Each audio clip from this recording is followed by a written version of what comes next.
damage plus less track. What I want to see from Gambit is aggressive tri-lane against AM and just leave Timbersaw alone in one of the lanes. You know, put some more pressure on AM. Just try to shut him down. If that doesn't happen, I'm a bit...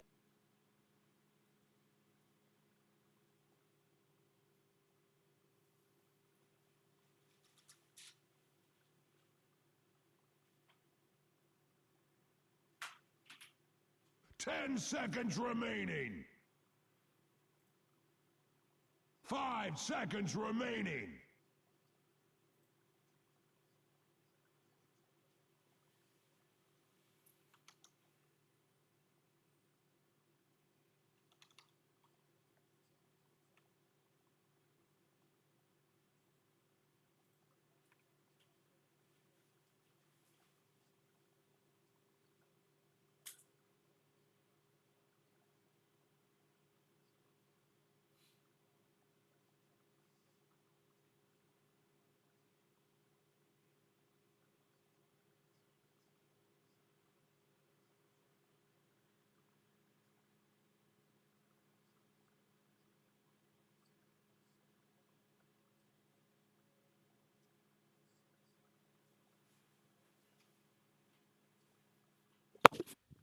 Dire team pick.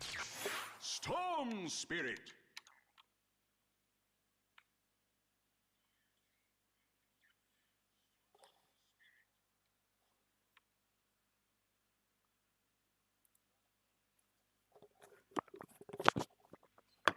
Ten seconds remaining. 5 seconds remaining. Dire team ban. Anti-mage.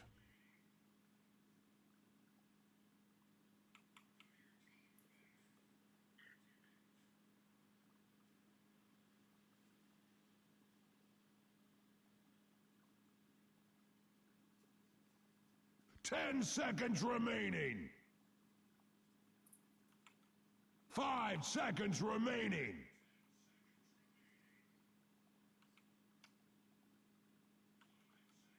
Radiant team ban.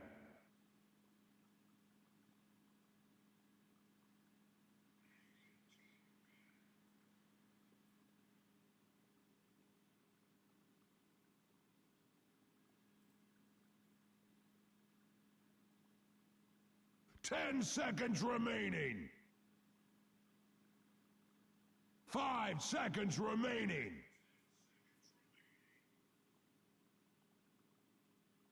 Dire team ban.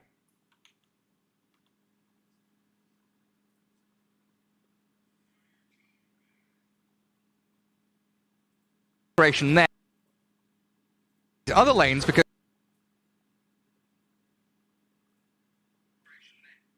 10 seconds remaining. 5 seconds remaining. Radiant team ban. Dire team pick.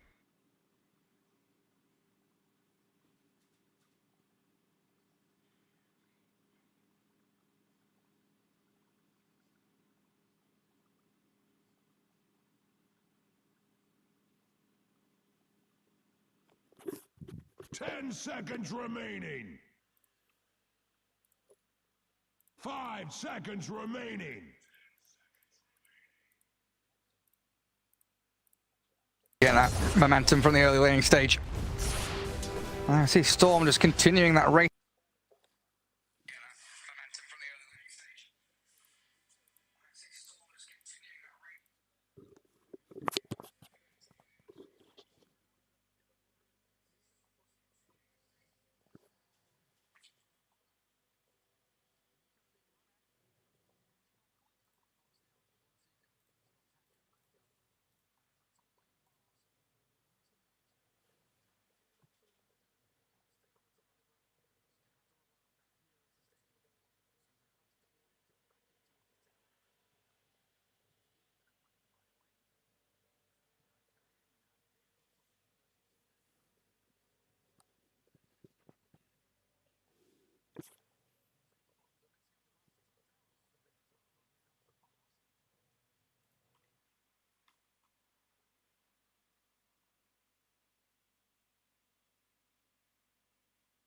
Radiant team pick. Bloodseeker.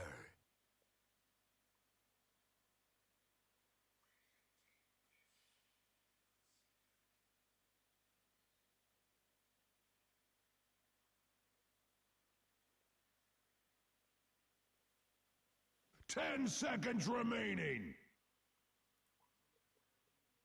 5 seconds remaining.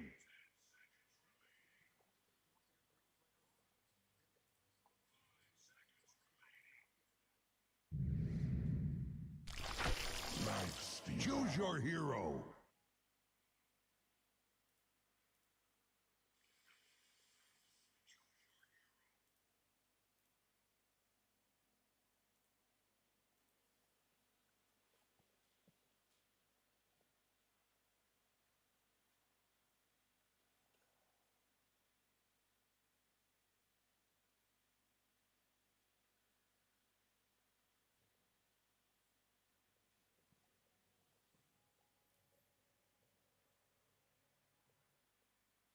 He might get a couple good stills. Well, he's still up there. 20.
Tower is under attack.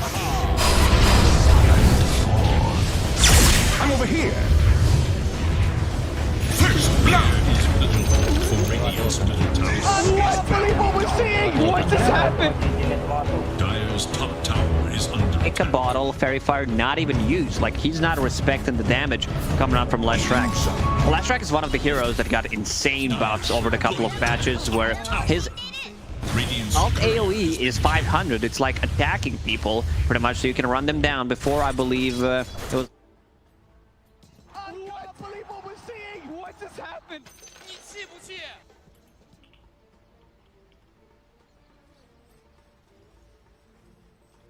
Is Gambit They ditch just the bot needed to lane? bring someone. Timbersaw does not have enough mana. Maybe if he pops a mango, can rotate to the mid lane. This leaves Enchantress on the bottom to collect some of the XP.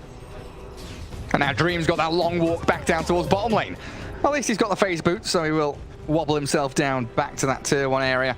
And Yoei, level 7.5 almost, that lash back to Fountain. Could think and consider about his first rotation, or the stacks we see there on our screen could come and clear through them as RR has built up beautiful bank in that dire jungle and gets a D-ward. What just happened? Oh, that rotation from Yoei got scouted. Timbersaw popping the mango. He needs another one. Oh, gets burned. There's the mana burn and the void. Nice stun from Yoei as well, clear through Afterlife, while Storm Spirit is stealing a couple of those stacks that the Warlock had been picking up. That was very costly. That he popped 2 mangoes, died, and now lizZard can go for a rune, can try to invade enemy triangle, see if there are any stacks there. Also, free bounty, why not take it? Oh, thank you very much. And this is very scary, right? We were talking about how the late game, the panel was mentioning this Execration side dragging the game out and look incredibly good with this AM, the Nyx, the lizZard up against this Radiant team. So, Morinov does not find the rune. Oh, Yeah, go back to your talk, Gary. I'll answer the question. Nico, he's TPing up. Yeah, when does Gambit really want to try and hit their stride? Is it around a Storm item timing, the Armlet Lifestealer? What's the game plan? Problem is Timber is getting shut down. He's not gonna feel comfortable playing into Ledge because it's mixed damage. It's mixed magical and physical damage. is under attack. 2 supports, they're really not that good at rotating. Lion is okay-ish. but the Enchantress mostly focusing on the laning stage. Sword Spirit always gonna need to be careful. One rotation from Anti-Mage. Bam. Mana Void, you can kill him, plus one extra hero. Potentially need to be very careful about it. Nico on the bottom lane after finishing the Mana Boots, going into Road of Atos against Storm Spirit, against the Timber Saw. That's just gonna be a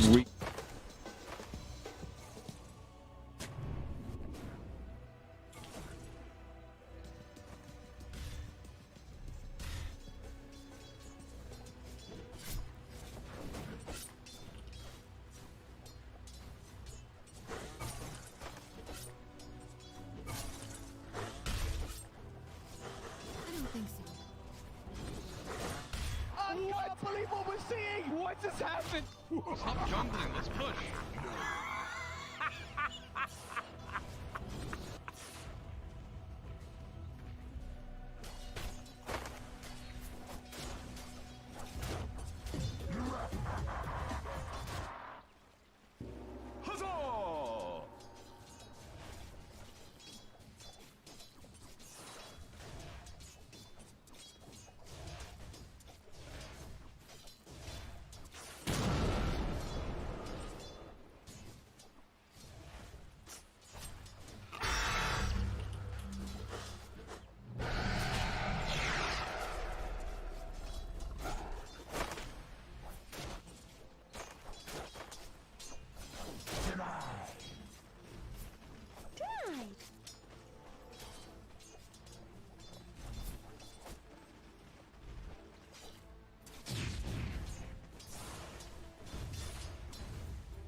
You force my hand.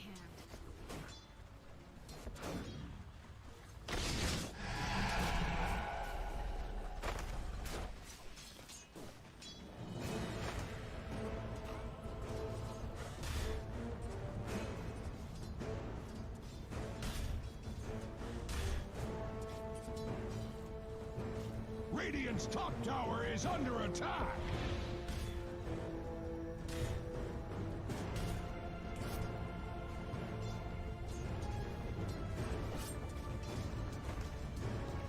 The Storm Spirit out with a chain storms perfectly timed, and Lorinov, I felt like he should have seen that one coming.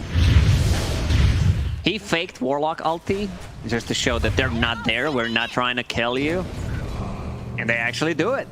Now, Yule Scepter done on Leshrac. Storm Spirit, he's not gonna have a game. No. I see his item bill, he decided to go for Kaya, thinking about a BKB. Oh. No matter what you get at this point, like, it's just not gonna feel good. You need something that gives you mana. I wouldn't mind the Orchid Rush into BKB. Into Lincoln's possibly, yeah. But you know, this is something that he can only dream of in this game because things are really not going well for him. It's one of those difficult spots where you commit to the treads and you're thinking, wait, if I'd not gone treads and Orchid rushed, maybe I would be in a better position. It's just too many counters. He had a good start. Now Leshrac rushing that Yule Scepter. Great setup for either him or Nexus Assassin playing into AM, who has Battle Fury finished. 12 minutes in, no boots, has a band of Elven Skin, so pretty damn good timing. Yeah, and we're looking at these towers fall. You know, you mentioned the two side lanes going down early. But Lorinov bottom, turnaround stun with the Finger of Death, and Yoey destroyed by Immersion. Baiting out the Lorinov Storm and guarding him with his life, but in come the Fatal Bond to the goal. Great rock drop onto the Storm Spirit. He's silenced up as well, so he's going to get taken down by the Bloodseeker. RR picks up the final touch as Immersion under this tower. He's ruptured up, and the Golem just whacks him into the ground. It's a double for the Warlock. Unfortunately for them, Leshrac died, but they got a clean-up crew. Afterlife. They should be skill on Warlock. He wants RR, but there's a carapace from BDZ and the stun out. I'll hold that Timber Saw back. Yeah, the fact that this Storm Spirit now is being dumpstered pretty hard by Execration means you're going to be missing out on those Lifestealer Infest bombs.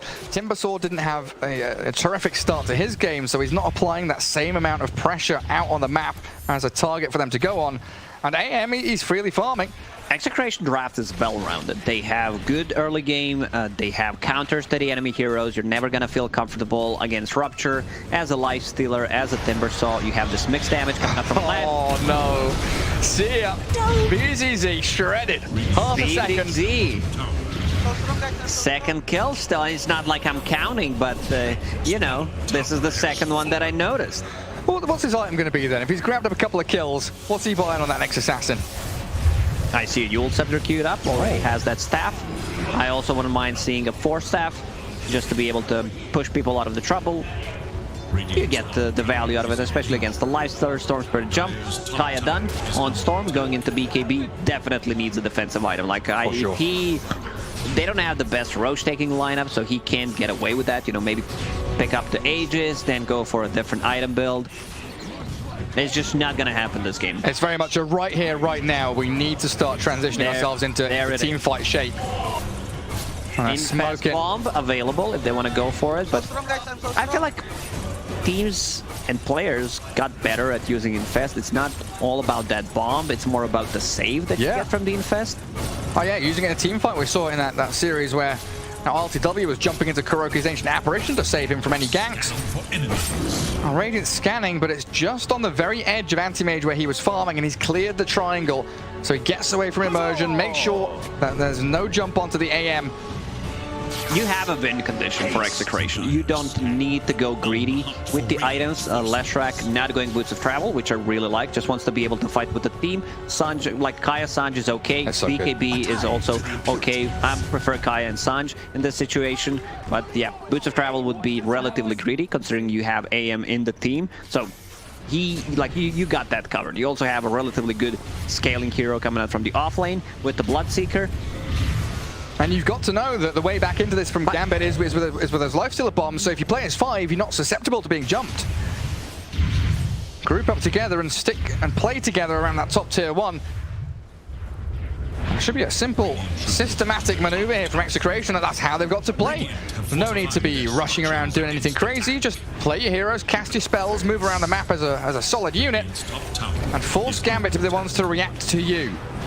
Anti-Mage going for Manta style. I would prefer if this is SNY more than Manta. I've seen that quite often. Okay. Follows.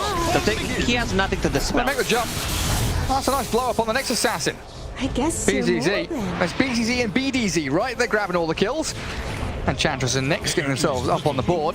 We'll see what AM decides to go for, because there's nothing to dispel. Like, he can't really dispel a single thing. Doesn't care too much about the Enchantress. It's all about that status resistance when you're playing against Lion. Manta gives you more kill potential. You blink on someone, Manta style, burn mana faster. We'll just see what he decides to go for. Lion. He's dropped. Yoey, that Leshrac just outputs so much damage. Yoey has been, I think, the shining star. Shining star pretty much in the Season 2 for Southeast Asia region. For Season 1, it was Yopaj, and Yoey, he is just doing a lot of things in this game. After horrible start, you said Storm Spirit had double his CS. Yeah. And now he's back in the action. He's sitting at 1,500 gold on top of him. Yeah, he is. Nice little lead down to catch up to mid lane. Afterlife going to try and chain away. I couldn't finish him off through that hood, and the plate mail is grabbed up, so a tanky Timbersaw now. We're also seeing this Bloodseeker. Oh, Palos. The Storm Spirit's on the AM. We're used to seeing the AM killing off the Storm, but he's now running out of mana on Lorenoff. The double damage rune's still going. And no real follow-through for him. He should be careful. A couple of right clicks plus ulti could make a big play, turnaround play. Well, yeah, this Bloodseeker, what is he going? Like Arcane Boots, Hood into Rod of Aetos. He's going full utility on this Bloodseeker. So he's going to have the catch onto the Storm, which it might be lacking a little bit outside of the Lesh Yules and that Nyx Assassin catch you were mentioning. You still never feel comfortable playing into AM. Your mana is gone.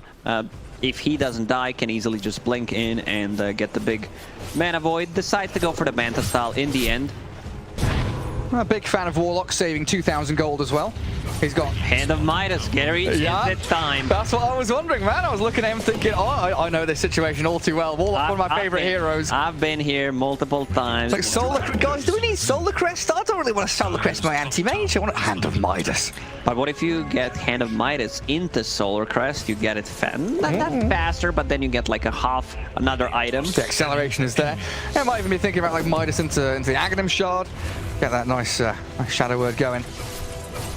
Now, Shadow Word talent's real nice as well. Bottom tower is under attack. So much heal and sustain from your Warlock. As Execration take the bottom portion of the map now, jungle all controlled up, even scanning Roshan to make sure that Gambit aren't sneaking into that pit for an Aegis. It's a pretty balanced, even game though, you know, 8 kill difference, but Gambit are keeping competitive in terms of net worth. Lifestealer's up there, nearly at the anti-mages level, and they do move into Roche after the scan was used. So maybe unexpected here, as Execration completely out of position and no way for them to really contest this. They don't know this is happening at the moment, so it's gonna be good. The Storm Spirit needs to get it. Storm Spirit needs to pick it up. The best Aegis carrier in the game. Give that to Laurenov, absolutely. BZZ going to move out of the pit, see if he can spot anyone coming, but no. Execration unaware of that Aegis being taken, and now it is dead even in terms of net worth, but Aegis advantage for Gambit. Gary, I know these mid players. Do you think he's gonna switch to Kaya Sanj? Because he is holding on to Aegis. Just simple. On the Storm? On the Storm. Simple yes or no. What about Bloodstone? No. He needs to upgrade the Ogre Axe. Oh, I see, sorry. BKB or Kaya Sanj. No, he's going to go BKB. I think I trust Laura enough to make the rational decision. That's rational, but knowing Dota players, I think he might go for it. Let's see if he gets a kill. It looks like he will be able to grab Nico there, and a golem dropped on their heads though, but the Finger of Death finishes off the Blood Secret. The AM jumps in, takes out the Aegis immediately. Dream in a spot, bother now, turns onto Yoe. They've got a lot of damage, the physical shred through. Lashrak down and out, as Storm Spirit will ball lightning off to the side towards Warlock, but Gambit able to reset here potentially, but under the stun, Bloodride, get the Dream Lifestealer, catch him with Palos, anti-mage clears through him, but Storm makes the secondary jump. Nice heal, sustain coming through for the AM as Afterlife holds its ground, and Nico, let's see if we can chase this one. He misses out the Timber Chain. AM wants back in. They'll find their 4th kill. It's actually a 5-man wipe, including that Aegis, as Execration needed 2 heroes and 1 buyback. Like, imagine if Lashrak used his abilities in that fight with the Fatal Bonds. Storm Spirit just dies immediately, and you lost the Aegis. You can't afford to get Kaya and Sanj. You need to get that BKB. Yeah, absolutely. Desperate need of that BKB. And what was that? A buyback from Bloodseeker. Lash died, but you get 4 kills plus the Aegis. So yeah, 5 kills all in all. And Gambit, once again on the back foot, forced to retreat to their side of the map. And Storm Spirit hiding in the trees as Execration close in around Laurenov. Oh, BDZ, Yoe, onto the tier 1 tower. Radiant structures are fortified. Let's see if they can spot out the Storm or any of these other Radiant heroes coming in. Storm makes a little half jump forward. BZZ front lines a little bit, but it's Execration retreating once more. Back to their triangle, gather up the safe farm on the map. They should feel very confident going into mid and late game with their lineup. Lashrak scales well, anti-mage doesn't necessarily need to be strong and carry the carry matchup. They can deal with him later on. Just be able to blow up Storm Spirit and the supports, and then go back in and finish off the Lifestealer. AM gets complete free time down bottom now. Batch are done. There's no real great way to catch him right now. And Lifestealer's coming down here to take out an Observer Ward, clear out the remnants of that lane remaining. And Radiant do catch a glimpse of someone with their scan around the Arcane Rune top. BZZ attempts to deny, but BDZ is there to grab it. I gotta be careful with the Bs and the I Ds. do. Bs and Zs everywhere. Oh, kills off a neutral creep. Nice little vendetta. Just in general, we gotta take Save better. the bees. Yeah, exactly. Not necessarily Gary B, but the important bees. The important Gary. bees. Well, I don't make any honey, do I? So I'm absolutely useless. Save the bees. Something I've been watching a lot of is the people that go around like taking a swarm of bees, putting it into a new home, finding the queen, gathering them up. It's very therapeutic. Like, that's all cool unless you're allergic to bees. Oh, You're yeah. like, oh no. Don't get stung. That's some nasty stuff. AM? Wasp, on the other hand, not a fan of them. Not a fan. They're not bees They're really not contributing anything. to society whatsoever. Top tower has Evil, evil little things. Well, there's the tower. 3rd time lucky. Execration take that tier 1 top. And they are playing very patiently. Again, it's just that group up, stay together, make sure that no one is an obvious target for the Storm Infest bombs, and it forces Gambit to go out hunting and looking for a big team fight. There's a lot of scribbling on the map there, Lacoste. It feels like they're a little bit confused about where they want to go. Very artistic team overall. Just, you know, while they're playing Dota, they're drawing some stuff on the minimap. A bit of cubism, a little bit of impressionism going. But our very own Casso's here on Gambit. BDZ Vendetta, so he'll be able to scout any smokes coming from the right-hand side. And Execration playing the fog and the tree lines. This is a nice little spread. High ground ward, the Tinker ward on the left side. And BDZ, he'll see Afterlife. Doesn't want to really kick things off on a Timber Saw. And lezZard, the turnaround, they blow through Afterlife almost immediately. Nice use up as well as Laurenov's BKB spent into the golem. They get the big stun in. They'll take him down. Oh, it's a beautiful catch onto Dream as well. The Lifestealer and Timber Saw shredded in an instant. And Yoe still alive. They save the lezZard, keep that magical damage going. A triple kill into that final touch on the Storm Spirit, and Gambit left without a hope or a prayer. Big play from Yoe. There he is waiting. He gets a stun on Timbersaw. There's a 5-man. They're going to wipe them off the face of the map, and ultimately Yoe comes through again. That's another one. Yeah, he's holding on to Yule Scepter. Storm Spirit tries to jump him, understand that he is going for him. Yule Scepter while Pulse Noah plus Edict is running. He needs to back off while still dealing the damage, and this should be a free tier 2 tower. I don't want to be too negative, Gary, at the moment, but I just don't see that this lineup can win against what Execration got. It's pretty much like you had your time. This you needed to be focused on the laning stage with Lion, with the tempo. Exactly, and then you kind of lost the momentum, didn't get too much out of the laning stage. Now you're... And what's the win percentage graph like? What's the number? It's 90%. I'm making it up right now, but I'm always close, you know. You are always close. About 10% chance for Gambit. That's what you're giving them. Oh, hello. Oh, BDZ under a sentry. Dream not going to get caught this time around. But I think you're right. The comeback potential here for Gambit is limited. Those 10% were really generous coming out. Oh, yeah? Is it more like 7, 6, 5%? And I talked about the team, rest of the team not being greedy, just getting items to fight with. lezZard, Yule Scepter done. Going into Kaya Sanj, getting a BKB. No Boots of Travel. Oh, yeah. I think most of the players would still want to get Boots of Travel, but since you have AM in the team, there's really no need for it. Oh, the chain stuns. Fatal Bonds. The death of Afterlife yet again. That's a dieback on him as Laurenov. He makes the jump towards BDZ, but they can't get a single pick off. A nice 2-man stun there on a Figure of Death. Finally, the Lion gets involved, but Dream. That's a deep. He's stuck over here with the jump of Palos. That's it. Gambit are done for. A double for Palos. BDZ's hidden invis under the Glimmer Cape. We're going to sprink off to the right-hand side, but the AM tracks back, has the Enchantress's number, gives her a little ring and says, oh, come on, that's a double down with the first hit bash. Of course he does. Makes the jump again, and another Glimmer, not going to work out. As BZZ down, and Laurenov the last hero standing for Gambit. I would not be surprised if they call GG once they lose like Roshan fight, which could potentially be up in the 20 seconds. Radiant's middle tower is under attack.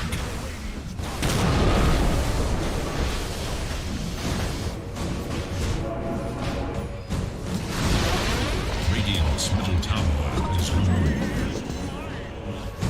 Radiant's bottom tower is under attack.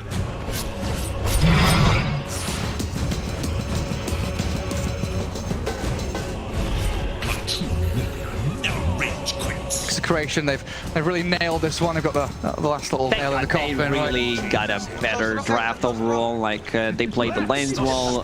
AM pick was really good in terms of like securing the farm with the Warlock and just setting him up for a really good game. It was a 12-minute Battle Fury. We're gonna come back into the game. Laurenov's dead again. Yeah, I mean, has he got buyback? There's no buyback there for 45 seconds, so there's no Storm Spirit. BCC is trying to Glimmer, great stun again from the Lion, but we just haven't seen much from this Lion aggressively. It's always been counter initiation, reacting to what Execration have been bringing. And now you've got this Warlock with the Aghanim Shard, Shadow Word cooldown talent picked up as well. So he's going to be keeping that push and sustain going down into that Radiant base from the mid lane and the top lane as creeps are converging towards Gambit's side of the map. Roshan is up, that means Well, it's not showing on my screen, but Roshan should be up. It's just not there. It's not in the pit. Not who's there. He's not at home. Well, it happens sometimes if you disconnect and the timer not quite working properly. We'll see when he respawns with a little white dot in the mini-map. This is prime position though for Execration. Hold the triangle. Make sure that the space is limited for Gambit. Cut out the waves. I think Roshan needs some justice. We always kill him, kill Roshan. We never ask, like, how's Roshan? Is he doing okay? We used to give him a party hat and a Santa hat. Also, jump in from Lorinov. Alright, the sniper will get, there's the Hex coming through onto the Bloodseeker 2. The chain stone's onto him, but they turn back with the AM. Carlos is cruising through these heroes, and the perfect stun setup gives him a double kill. Afterlife is next. Dream is going to be dealt with pretty quickly by Carlos. A triple for your AM, and GG is called. Just like you said, it was coming after maybe one more fight, and the AM's turn to get an ultra kill. They know they have no damage whatsoever. Anti-Mage got way too big. Mixed damage coming up from lizZard, deals well with pretty much everyone on their side. lizZard never gonna feel comfortable just getting on top of him because of the Edict. Storm Spirit, you know, this time around, even after having a really good start first 5 minutes, couldn't really deliver. Tough game for him. You know, that Yule Scepter, a lot of stacks. That's one way how they managed to make a comeback into this game, because Warlock was doing so much in the lane, enabling AM and also stacking those jungle camps for him. He gets a Yule Scepter, one big kill, and suddenly Storm Spirit just doesn't feel as a hero.